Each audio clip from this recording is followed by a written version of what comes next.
Hi friends, ಹೇಗಿದ್ದೀರಾ? ಚೆನ್ನಾಗಿದ್ದೀರಾ? ನಾನು ಚೆನ್ನಾಗಿದ್ದೀನಿ. ನೀವು ಚೆನ್ನಾಗಿದ್ದೀರಾ? ನೋಡಿ ಫ್ರೆಂಡ್ಸ್, ದಿನ ನಾನು ಸಾಂಗ್ ಹೇಳ್ತಿದ್ದೆ ಮತ್ತು ಬೆಳಗ್ಗೆ ಒಂದು ರೆಸಿಪಿ ವಿಡಿಯೋ ಹಾಕ್ತಿದ್ದೆ. ಆದರೆ ಇವತ್ತು ಒಂದು ಕತೆ ಹೇಳೋಣ ಅಂತ ಅನ್ನಿಸ್ತು, ಅದಕ್ಕೆ ಕತೆ ಹೇಳಕ್ಕೆ ಬಂದೀನಿ. ಈ ಕತೆ ನಾನು 2013ರಲ್ಲಿ 6th ಏನೋ ಇದ್ದೆ, ಆವಾಗ ಬಂದಿತ್ತು. 6ನೇ ಕ್ಲಾಸಿನ ಪಾಠ ಇದು, ಹುಗ್ಗಿ ತುಪ್ಪ ಅಂತೇಳಿ. ಅದನ್ನು ನಿಮಗೂ ನಾನು ಸ್ವಲ್ಪ ಶೇರ್ ಮಾಡ್ಕೊಳ್ಳೋಣ. ಇದರಲ್ಲಿ ಕಾಮಿಡಿನೂ ಇದೆ ಮತ್ತು ತುಂಬ ಅರ್ಥಗರ್ಭಿತವಾದಂಥ ಕತೆ ಇದು. ಅದಕ್ಕೆ ನಿಮಗೆ ಹೇಳೋಣ ಅನ್ನಿಸ್ತು, ಹೇಳಕತ್ತೀನಿ. ಇದು ಕತೆ ನಿಮಗೆ ಇಷ್ಟ ಆದರೆ ಲೈಕ್ ಮಾಡಿ ಮತ್ತು ಸಬ್ಸ್ಕ್ರೈಬ್ ಮಾಡ್ಕೊಳ್ಳಿ, ಯಾರೆಲ್ಲ ಹಾಗೆ ನೋಡ್ತಿದ್ದೀರಾ. ಆಮೇಲೆ ಸ್ಕಿಪ್ ಮಾಡಿದರೆ ಈ ಕತೆ ಅರ್ಥ ಆಗೋಲ್ಲ. ಪ್ಲೀಸ್ ಫ್ರೆಂಡ್, ಯಾರು ಸ್ಕಿಪ್ ಮಾಡೋಕ್ಕೆ ಹೋಗಬೇಡ್ರಿ, ಡೈರೆಕ್ಟು ಫುಲ್ಲು ವಿಡಿಯೋ ನೋಡಿರಿ, ಸಪೋರ್ಟ್ ಮಾಡಿರಿ ಅಂತ ಹೇಳ್ತೀನಿ. ನೀವು ನನಗೆ ತುಂಬ ಸಪೋರ್ಟ್ ಮಾಡ್ತಾ ಇದ್ದೀರಾ, ಇನ್ನೂ ಸಪೋರ್ಟ್ ಮಾಡಿರಿ. ಇವಾಗ ಹೇಳ್ತೀನಿ ನೋಡಿರಿ, ಬೇಗನೆ ಹೇಳಿಬಿಡ್ತೀನಿ ಹುಗ್ಗಿ ತುಪ್ಪದ ಕತೆ ಏನಂತ. ಈ ಹೆಸರು ಐತಲ್ರಿ ಹುಗ್ಗಿ ತುಪ್ಪ ಅಂಥೇಳಿ. ನೋಡಿರಿ, ಇದು ಹುಗ್ಗಿ ತುಪ್ಪ ಅಂದರೆ ನಾವೇನು ಊಟ ಮಾಡ್ತೀವಲ್ಲ ಆ ಹುಗ್ಗಿ ತುಪ್ಪ ಅಲ್ಲ. ಒಂದು ಊರಲ್ಲಿ ಒಬ್ಬರು ಗಂಡ ಹೆಂಡತಿ ಇರ್ತಾರೆ ಫ್ರೆಂಡ್ಸ್. ಅವರು ಪ್ರೀತಿಯಿಂದ ಅವರು ಹೆಸರು ಇಟ್ಕೊಂಡಿರ್ತಾರೆ. ಈಗ ನಮ್ಮ ಮನೆಯಾಗ ನಮ್ಮ ಗಂಡ್ರೆಲ್ಲ ಚಿನ್ನು ರನ್ನು ಅಂತ ನಾವು ಕರೀತಾರಲ್ಲ, ಆದರೆ ಅವರು ಪ್ರೀತಿಯಿಂದ ಗಂಡನ ಹೆಸರು ತುಪ್ಪ ಅಂತ ಇಟ್ಕೊಂಡಿರ್ತಾರೆ, ಹೆಂಡತಿ ಹೆಸರು ಹುಗ್ಗಿ ಅಂತ ಇಟ್ಕೊಂಡಿರ್ತಾರೆ. ಹುಗ್ಗಿ ತುಪ್ಪ ಅಂತ ಹೆಸರು ಇಟ್ಕೊಂಡಿರ್ತಾರೆ. ಮತ್ತು ಅವ್ರ ಮನೆಯಲ್ಲಿ 2 ಎತ್ತಿರ್ತಾವೆ ಫ್ರೆಂಡ್ಸ್. ಆ ಎತ್ತಿಗೆ ಅಯ್ಯ ಅಂತ ಒಂದು ಎತ್ತಿಗೆ ಹೆಸರಿಟ್ಟಿರ್ತಾರೆ, ಮತ್ತು ಒಂದು ಎತ್ತಿಗೆ ದೊಣ್ಣೆ ಅಂತ ಹೆಸರಿಟ್ಟಿರ್ತಾನೆ. ಅವ್ರದ್ದು ಸಣ್ಣ ಫ್ಯಾಮಿಲಿ ಸಂಸಾರ ಚೆನ್ನಾಗಿರುತ್ತೆ. ಹುಗ್ಗಿ ತುಪ್ಪ ಅಯ್ಯ ದೊಣ್ಣೆ ಅಂತ 4 ಜನನೂ ಚೆನ್ನಾಗಿ ನಕ್ಕೊತಾ ಇರ್ತಾರೆ. ಆದರೆ ಅವ್ರ ಮನೆಗೆ ಯಾರೇ ಬಂದರೂ ಊಟಕ್ಕೆ ವಾಪಸ್ ಕಳಿಸ್ತಿರ್ಲಿಲ್ಲ. ಅವರು ದಾನ ಧರ್ಮ ಮಾಡೋದ್ರಲ್ಲಿ ಎತ್ತಿದ ಕೈ ಅಂತ ಹೇಳ್ತಾರಲ್ಲ, ಹಾಗೆ ಇದ್ದರು. ಹೀಗೆ ಆ ಮನೆ ಯಜಮಾನ ಒಂದು ಸಲ ಹೊಲಕ್ಕೆ ಹೋಗಿರ್ತಾನೆ. ಬೆಳಗ್ಗೆನೇ ಹೊಲಕ್ಕೆ ಹೋಗ್ತಾನೆ. ಅಲ್ಲಿ ಒಬ್ಬ ದಾರಿ ಯುವಕ ನಡ್ಕೊತ ಬರ್ತಿರ್ತಾನೆ.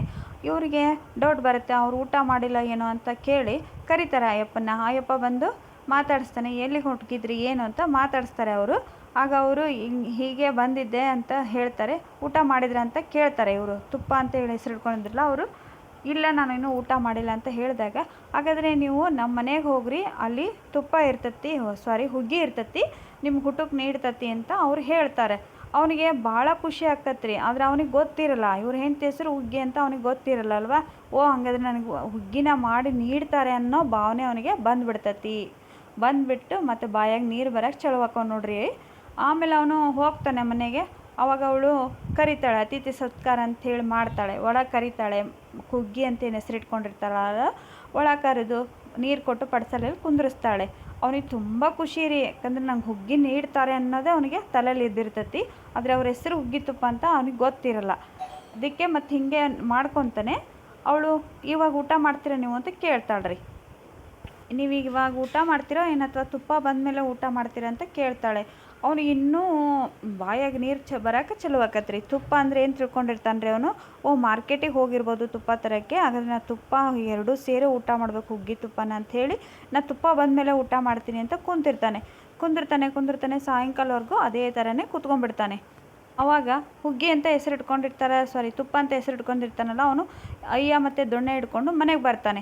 ಸಾಯಂಕಾಲದ ಹೊತ್ತೆಲ್ಲ ನಾವು ಗೋಂದ್ಲಿ ಅಂತ ಕರಿತೀವಿ, ಎತ್ತು ಕಟ್ಟೋ ಗೋಂದ್ಲಿ ಅಂತ ಇರುತ್ತಲ್ಲ, ಆ ಗೋಂದ್ಲಿಗೆ ಕಟ್ಟಕ್ಕೆ ಹೋಗಿರ್ತಾನೆ. ಅದರಲ್ಲಿ ಐತಲ್ರಿ ದೊಣ್ಣೆ ಅನ್ನೋ ಎತ್ತು ತಪ್ಪಿಸ್ಕೊಂಡ್ಬಿಡ್ತತ್ರಿ. ಸಿಟ್ಟು ಭಾಳ ಬಂದುಬಿಡ್ತತ್ರಿ ಅವರಿಗೆ.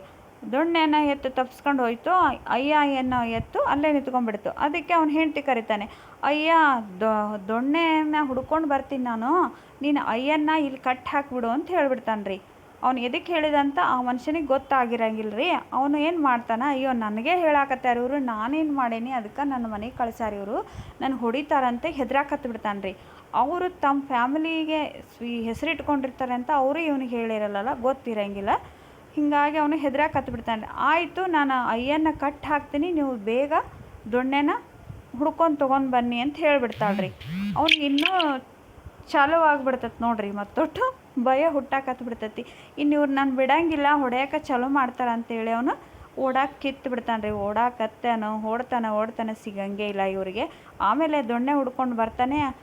ಇಲ್ಲೇ ಆ ಮನುಷ್ಯನ ಊಟಕ್ಕೆ ಕಳಿಸಿದ್ದಲ್ಲ, ಅವ್ರು ಎಲ್ಲಿ ಅಂತ ಕೇಳ್ತಾರೆ. ಇಲ್ಲೇ ಪಡ್ಸಲಲ್ಲಿ ಕುಂತಿದ್ರಲ್ಲ ಅಂತಾರೆ. ಆಗ ಹೊರ ಬಂದು ನೋಡಿದಾಗ ಅಯ್ಯಪ್ಪ ಓಡ್ತಾನೆ ಇರ್ತಾನೆ.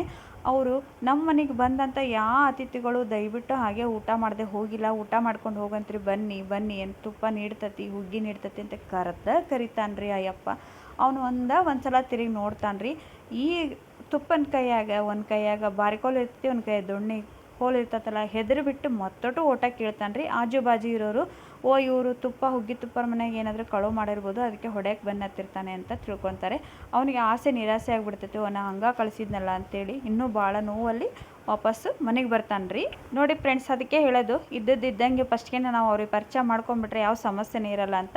ನಮ್ಮ ಹೆಸರು ಹುಗ್ಗಿತುಪ್ಪ ಅಂತೇಳಿ ನಾವು ಪ್ರೀತಿಯಿಂದ ಹುಗ್ಗಿತುಪ್ಪ ಅಂತ ಹೆಸರಿಟ್ಕೊಂಡು, ಮತ್ತು ನಮ್ಮ ಮನೆಗೆ 2 ಎತ್ತದವು, ಆ ಎತ್ತಿಗೂ ನಾವು ಅಯ್ಯ ದೊಣ್ಣೆ ಅಂತ ಹೆಸರಿಟ್ಟಿದ್ದೀವಿ ಅಂತ ಅವ್ರ ಮಧ್ಯೆ ಆ ಅಪ್ಪಗೆ ಪರಿಚಯ ಮಾಡಿಕೊಟ್ಟಿದ್ರೆ ಅವ್ರು ಊಟ ಮಾಡಿ ಸಂತೋಷದಿಂದ ಹೋಗ್ತಿದ್ರಿ. ಈ ಥರ ಹೆದರ್ಕೊಂಡು ಓಡಿ ಹೋಗ್ತಿರ್ಲಿಲ್ವ. ಮಾಯಪ್ಪ ಹುಗ್ಗಿತುಪ್ಪ ಸಿಗುತ್ತೆ ಅನ್ನೋ ಆಸೆಗೆ ಮನೆಗೆ ಬಂದು ಕೂತ್ಕೊಳ್ತಾನೆ. ಆದರೆ ಈ ಹುಗ್ಗಿತುಪ್ಪ ಮಾಡಿದ್ದು ಅವನಿಗೆ ಹೆದರಿಕೆ ಹುಟ್ಟಿಸಿ ಬಿಡ್ತಾನೆ ಫ್ರೆಂಡ್ಸ್. ಇದು ನಮಗೆ 6ನೇ ಕ್ಲಾಸ್ ಇದ್ದಾಗ ಬಂದಿತ್ತು ಪಾಠ. ತುಂಬ ಚೆನ್ನಾಗಿತ್ತು. ನಾವು ಹಾಗೆ ತಿಳ್ಕೊಂಡಿದ್ವಿ, ಫಸ್ಟಿಗೆ ಹುಗ್ಗಿತುಪ್ಪ ಅಂದರೆ ಊಟ ಮಾಡೋದೆ ಅಂತ ತಿಳ್ಕೊಂಡಿದ್ವಿ. ನೋಡಿರಿ, ಈ ಕತೆ ನಿಮಗೆ ಯಾರಿಗೆಲ್ಲ ಇಷ್ಟ ಆಯಿತು ಮತ್ತು ಇಷ್ಟ ಆದರೆ ನನಗೆ ಲೈಕ್ ಮಾಡಿ ಮತ್ತು ಕಮೆಂಟ್ ಬಾಕ್ಸಲ್ಲಿ ಹೇಳಿ. ನನ್ನ ಫ್ರೆಂಡ್ಸ್ ಎಲ್ಲ ಈ ಕತೆ ನಾನು ಹೇಳಿದ ಕತೆ ಕೇಳಿ ನೀವು ಖುಷಿಯಾಗಿರುತ್ತೆ. ನಾವು ಕೂಡ ಈ ಕತೆನ ಹೇಳಿದ್ವಿ, ಓದಿದ್ವಿ. ಮತ್ತು ನೀವು ನನಗೆ ಕಮೆಂಟ್ ಹಾಕಿರಿ. ನಾನು ಮತ್ತೆ ಸಿಗ್ತೇನೆ ನಿಮಗೆ ನೆಕ್ಸ್ಟು ನಾನು ರೆಸಿಪಿ ವಿಡಿಯೋದಾಗ. ಈ ವಿಡಿಯೋ ಇಷ್ಟ ಆದರೆ ಪ್ಲೀಸ್ ಫ್ರೆಂಡ್ಸ್ ಲೈಕ್ ಮಾಡೋದನ್ನು ಮರಿಬೇಡ್ರಿ. ಯಾರು ಸ್ಕಿಪ್ ಮಾಡ್ದನ ಕತೆ ಕೇಳಿ. ಹುಗ್ಗಿತುಪ್ಪ ಮಸ್ತ್ ಐತಲ್ರಿ ಕತೆ.